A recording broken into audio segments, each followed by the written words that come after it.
Wood so official. What's going on, YouTube?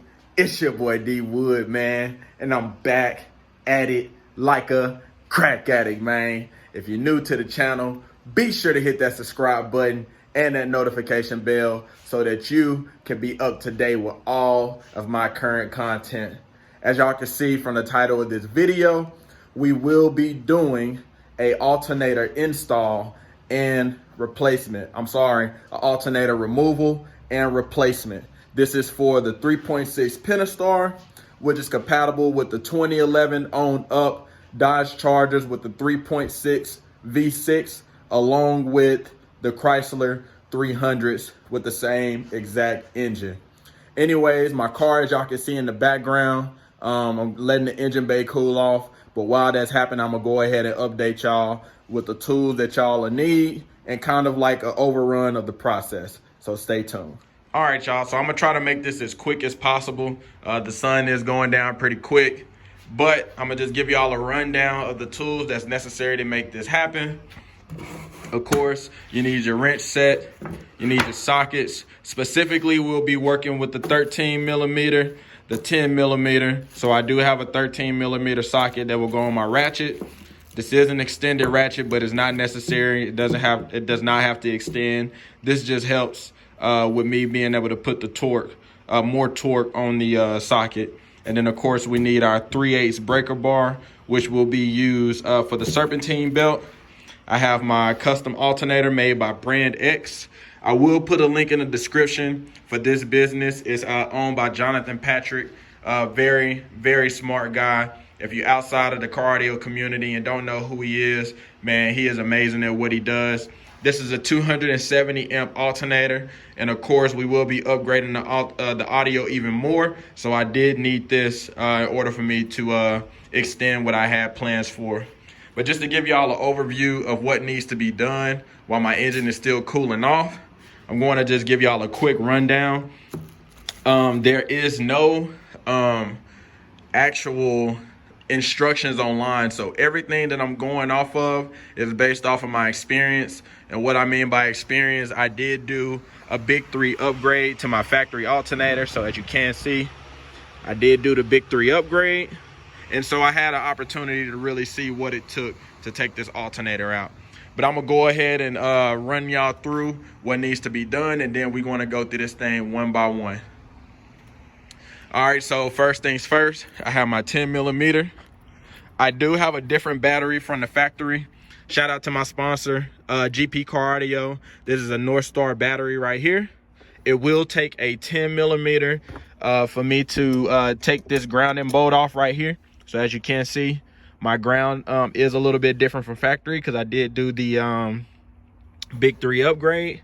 So as far as the size of the wrench that you may need, this may vary based on your application, but for mine, I need a 10 millimeter, and I need to remove this in order to cut the electrical power in the car. Because of course, whenever you're doing anything electrical inside of your vehicle, you need to remove that negative terminal. All right. After that, what we will be doing is we will take our 3/8. We'll take our 3/8 breaker bar, and if you see right here, this is the Serpentine right here. And so let me see if I can focus. Bam, right there. You see this little hole right here? This is where the end of your breaker bar will go. You will push it so that you can loosen it and move the Serpentine belt off.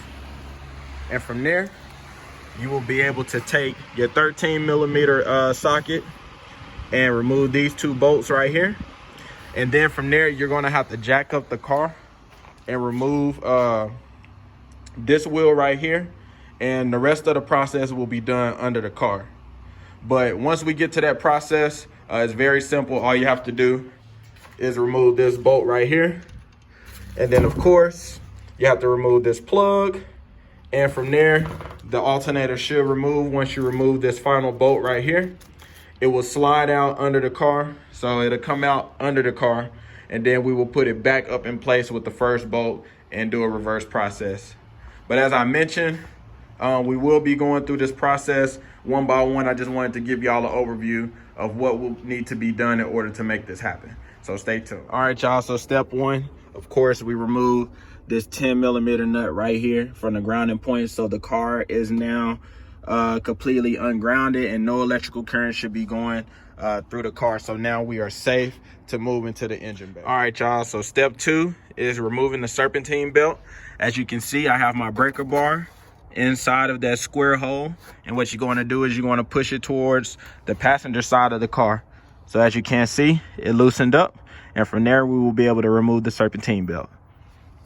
So just a quick tip whenever I'm working with removing the serpentine belt and trying to keep the pattern the same, what I usually like to do if the engine bay allows is I like to keep my breaker bar in place, because as you can see, the serpentine is forced to only come out one way and go in one way because of the way that the breaker bar is holding in its position. So of course it's going to wrap back over, around the alternator, and back around. But yeah, that's just a quick tip. And now we're about to go ahead and remove these first two bolts, as we now have released the tension from the pulley. All right, so to give y'all kind of a rundown of how to reach these bolts, as you can see right here with a ratchet, it is very hard. Let me see if I can angle it. It's very hard to get your ratchet in from this position. So what you want to do is this is the front of the car right here. You want to get the ratchet in through here, down here, and come up, because it is at an angle. If you can see right here, it's at an angle, so it's face down, but from there you're able to ratchet up. All right, so whenever you're doing this, do not come from the top. Make sure you go down into the engine bay and then come up. And that's how you'll reach these two bolts here at the top. They are very easy to get to. So right now they actually finger loose. It only took about 2 ratchets for me to loosen them up from the factory. So very easy uninstall regarding that. So now we about to go ahead and lift the car up so that we can deal with this power wire right here, unplug it, and remove this alternator. Stay tuned. All right, y'all, so as y'all can see, I got my passenger side wheel off, and for this process here to remove the skid plate, you do need a 10mm wrench. So let me go up under here and see what y'all will be working with, or show y'all what y'all will be working with. So as you can see, there are 4 of them. So you got 1, 2, 3 right here, and 4 that you need to remove. So I have this bad boy right here, so I'm not going to use this, but if you don't have access to tools like this, you can easily remove those with the 10mm wrench. But I'm going to remove that skid plate and show y'all exactly what y'all will be getting to. All right, y'all, so we headed back under the car, and then we got the skid plate removed, and I'm going to show y'all the last steps that you'll need to take whenever it's time for you to be able to remove this alternator. As you can see, it is very much easier for you to come under the car to reach these last couple bolts. Of course, we looking up.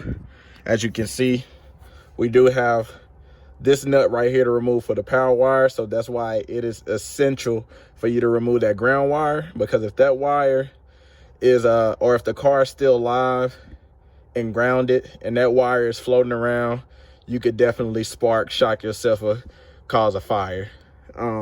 Excuse my heavy breathing. There's a lot of moving around under this car, but you know what I'm saying, we gonna get it done.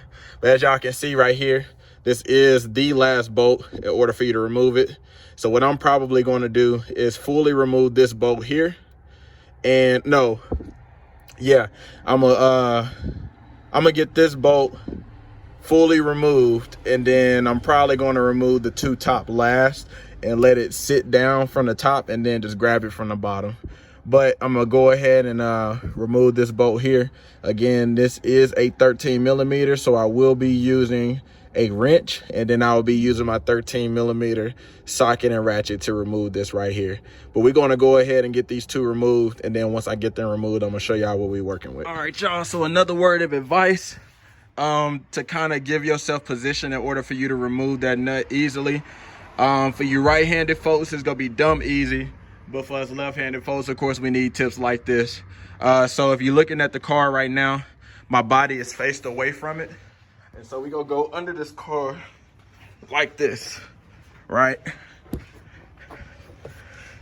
And so now we're looking at the alternator with our legs faced towards the outside of the passenger, right? And so if you're right-handed or if you're left-handed, you have to use your right hand. But it's so much easier for you to kind of position yourself off to the side and ratchet it this way. If your body is faced where your legs is pointed outside the front of the car, you might have a little bit of problems. But if your legs is faced this way, of course, you can get that range of motion that you need in order to ratchet your wrench. But of course, you have to remove that nut. So we have this power wire removed, and I did forget to mention, which should be, you know what I'm saying, this here should be I mean, it should obviously be common sense, but we have to remove the turn on wire behind there. So before we can remove this whole unit, of course, we have to disattach that wire right there. It's hard to show on camera, but if you was under the car, you would see exactly what you're working with. But it is the pigtail that goes inside of the alternator. So once you remove that, all you have to remove is this last nut right here, and then we'll be able to take this alternator out. But as soon as I get everything out, and if I have any more tips on getting this pigtail out, then I will be sure to let y'all know. But just to give y'all an update, real time, I'm probably about 20 minutes into this, and that's with me doing these videos. Like I said, I've had prior experience due that I had to do the big 3 upgrade.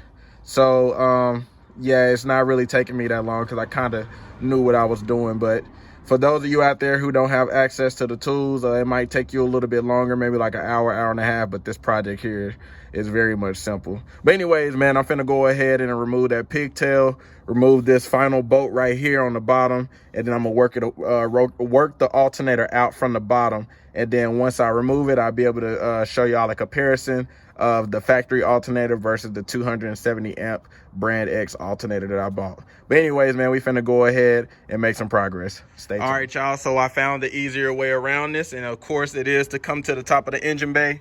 As you can see, the plug does sit right, let's see here.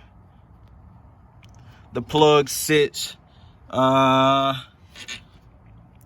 here where my finger is at.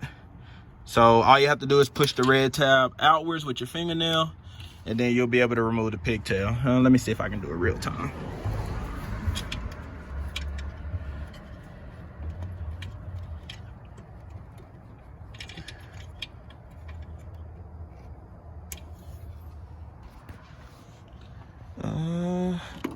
Okay, so you push that button out, and then there's a push button inside.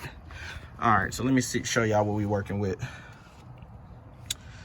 It's hard to position with the car sitting up so high. Okay, so you see this red tab here? It goes in and out, so you push it out, and then there's a button on the inside of this tab that you'll use to remove the pigtail. Thought I would be able to do it on camera, but I'm about to go ahead and get off camera so we can knock this thing out because the sun is trying to go down on your boy. But we about to knock this thing out so we can get on to this next step. All right, y'all, so I got it out. Just to give y'all a real time, you know what I'm saying, idea of the amount of time it took me to remove this alternator from the last step. It literally took 5 minutes. That's from me removing the pigtail along with moving the final bolts. It took about 5 minutes to get this done. But here's a comparison of the two alternators. As you can see, the factory on the is the one on the right. This is a small case.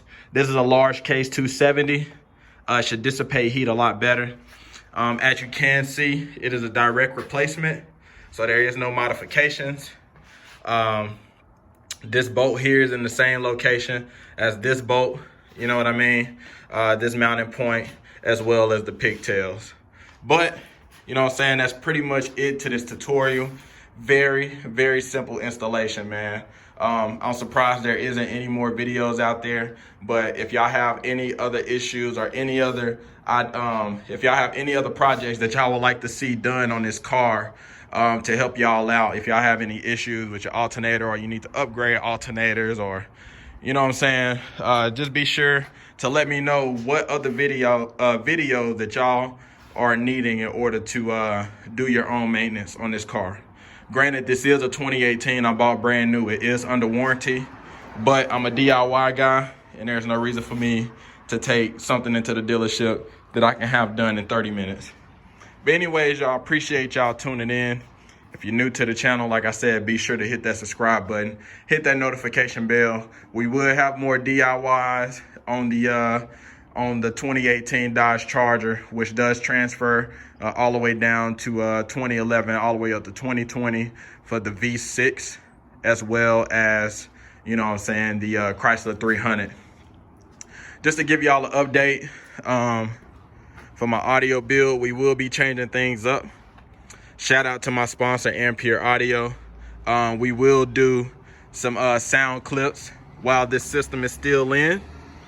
And once it's time for me to change everything up, which I already have all the pieces to change up, when it's time for me to change up, I'm going to show y'all how to remove these door panels, how to run your wire from the front to the back, you know what I'm saying? And of course, we're going to upgrade from the 210s to 2 DC level 412s.